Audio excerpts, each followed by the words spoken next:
இன்றைக்கி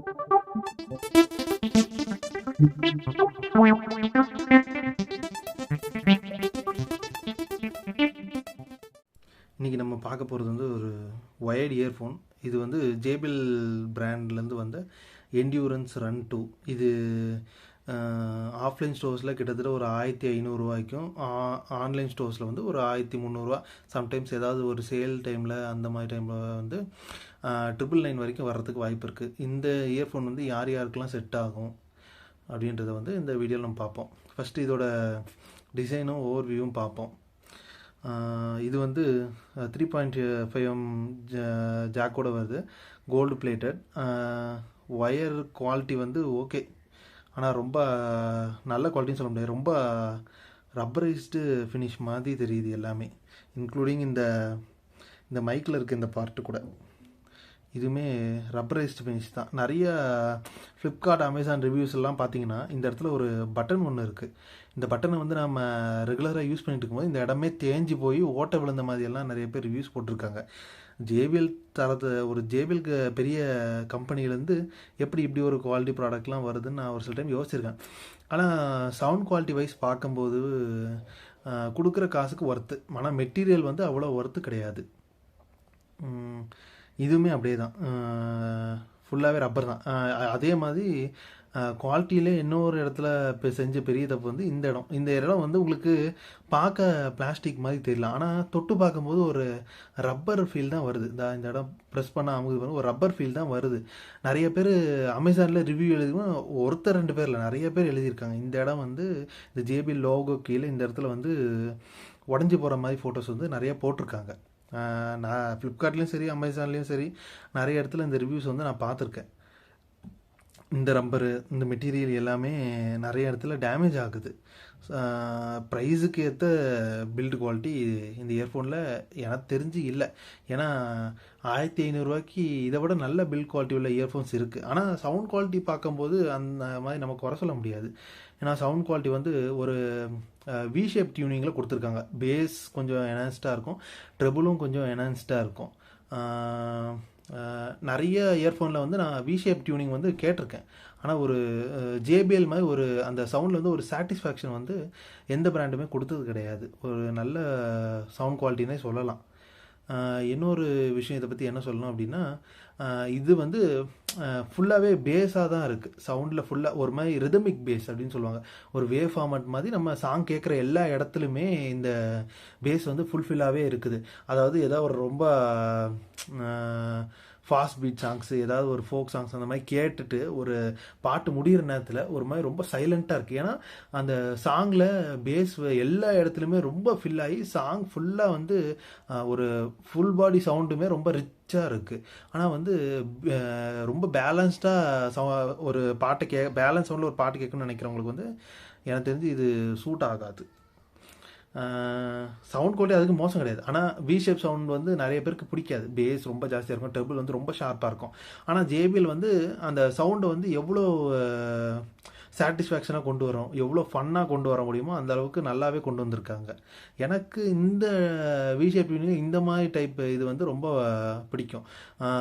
இன்னொரு விஷயம், ஒரு சவுண்ட் குவாலிட்டி பற்றி என்னென்னு சொல்லணும் அப்படின்னா, இப்போது நீங்கள் வந்து இதுக்கு முன்னாடி ஒரு 400, 500 இல்லை ஒரு 300, அந்த 500 கீழே உள்ள ஒரு இயர்ஃபோனை யூஸ் பண்ணிவிட்டு இந்த மாதிரி ஒரு இயர்ஃபோனுக்கு மாறும்போது உங்களுக்கு வந்து ஒரு பாட்டு கேட்கும்போது நிறைய டிஃப்ரென்ஸ் நீங்கள் ஃபீல் பண்ணுவீங்க. ஒரு சில இன்ஸ்ட்ருமெண்ட்ஸ் வந்து நீங்கள் இது வரைக்குமே கேட்டிருக்கவே மாட்டீங்க. பேக்ரவுண்டில் ப்ளே ஆகிருக்கும் நிறையா சின்ன சின்ன ஹம்மிங்ஸு, சின்ன சின்ன இன்ஸ்ட்ருமெண்ட்ஸ் வந்து இந்த கிட்டார் ப்ளே பண்ணுற அந்த ஸ்ட்ரிங்கோட சவுண்டு, அந்த ஒரு சில சின்ன சின்ன பேஸ் ரம்பிள்ஸ் வந்து நீங்கள் சின்ன சின்ன இயர்ஃபோன்ஸில் வந்து கேட்டிருக்க மாட்டீங்க. ஆனால் இந்த இயர்ஃபோன்ஸில் வந்து அந்த டீட்டெயில்ஸ் வந்து கொஞ்சம் அதிகமாகவே வெளியே வருது.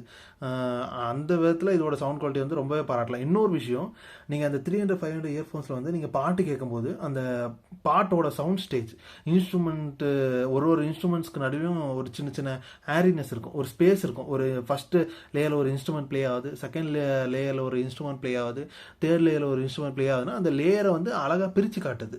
அந்த ஒவ்வொரு இந்த சிங்கர் வாய்ஸுக்கும் ஒரு பியானோ ப்ளே பண்ணுறாங்க, அந்த பியானோக்கும் அந்த சிங்கர் வாய்ஸுக்கும் ஒரு நல்ல டிஃப்ரென்சியேஷன் நல்லா தெரியுது, எல்லாம் மிங்கிள் ஆன மாதிரி அப்படின்னு இதில் சொல்ல முடியாது. எல்லாமே ஒரு ஸ்பேஸ் இருக்குது, ஒரு இன்ஸ்ட்ருமெண்ட்டுக்கு நடுவில் இன்னொரு ஸ்பேஸ். ஹம்மிங் பண்ணுறாங்கன்னா அந்த ஹம்மிங் வந்து தனியாக கேட்குது.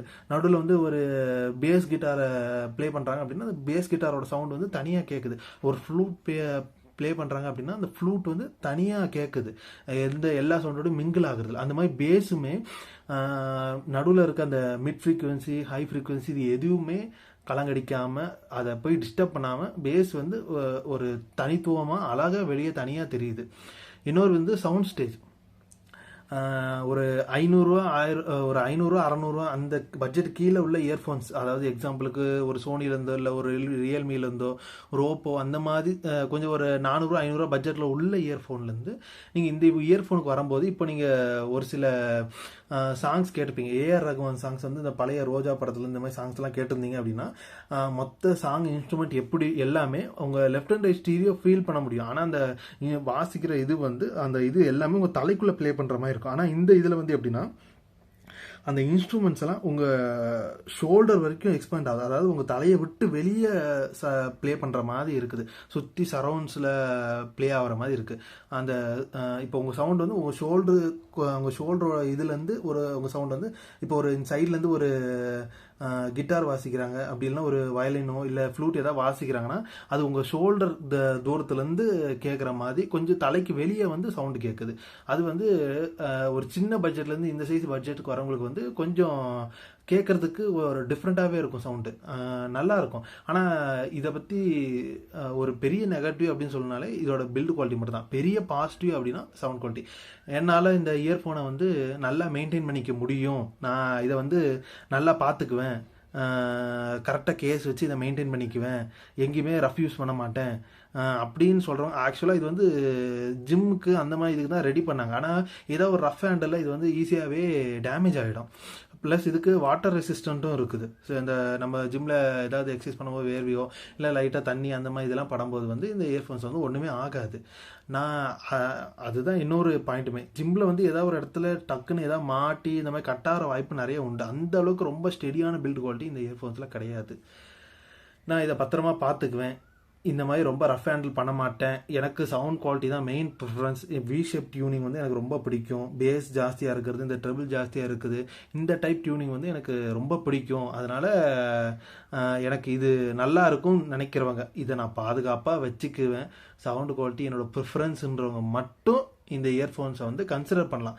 எனக்கு தெரிஞ்சு பெஸ்ட் ஏதாவது ஒரு சேல்ஸ் வரும்போது இதை வாங்குறது வர்த். ஏன்னா நான் ஆஃப்லைன் ஸ்டோர்லேயும் இங்கே நிறைய கடையில் விசாரிச்சிருக்கேன், 1500 சொல்கிறாங்க, சம்டைம்ஸ் 1600 1700 கூட சொல்கிறாங்க. நீங்கள் ஆன்லைன் ஸ்டோர்ஸ் இல்லைனா உங்கள் பக்கத்தில் குரோமா இல்லை ரிலையன்ஸ் டிஜிட்டல் அந்த மாதிரி ஏதாவது ஸ்டோர்ஸ் இருந்ததுன்னா நீங்கள் அங்கே போய் கேட்டிங்கன்னா அவங்க வந்து 1300 பண்ணி தராங்க. அதே சேல்ஸ் டைம் போகும்போது ஃப்ளிப்கார்ட், அமேசான், குரோமா, ரிலையன்ஸில் கூட 999 வரைக்கும் வருது. எனக்கு தெரிஞ்சு நீங்கள் இது 999க்கு வாங்கினீங்கன்னா பெஸ்ட்டு. ஏன்னா இது வந்து ஒரு நல்ல அப்கிரேட். இது வந்து JBL என்டியூரன்ஸ் ரன் 2. இதுக்கு முன்னாடி வந்த வெர்ஷன் வந்து JBL endurance run. Sound quality wise ரொம்ப இல்லை, ஒரு சின்ன சின்ன ரிஃபைன்மெண்ட்ஸ் நல்லா பண்ணியிருக்காங்க. பேஸ்லையும் சரி, ட்ரிபிள் ரீஜன், வாய்ஸ்லையும் சரி, இந்த மிட் ரீஜன் இது எல்லாத்துலேயுமே சின்ன சின்ன ரிஃபைன்மெண்ட்ஸ் பண்ணியிருக்காங்க. ஆனால் பில்டு குவாலிட்டியை வந்து பெரிய அளவுக்கு மாற்றலை. பில்டு குவாலிட்டியை இம்ப்ரூவ் பண்ணியிருந்தாங்கன்னா இது நிறைய பேருக்கு சஜஸ்ட் பண்ணலாம், நிறைய இடத்துல யூஸ் பண்ணலாம். ரொம்ப ரஃப்பாக யூஸ் பண்ணுற இடத்துல வந்து இந்த இயர்ஃபோன்ஸை வந்து நம்ம கன்சிடர் பண்ண முடியாது. For sound quality you can consider.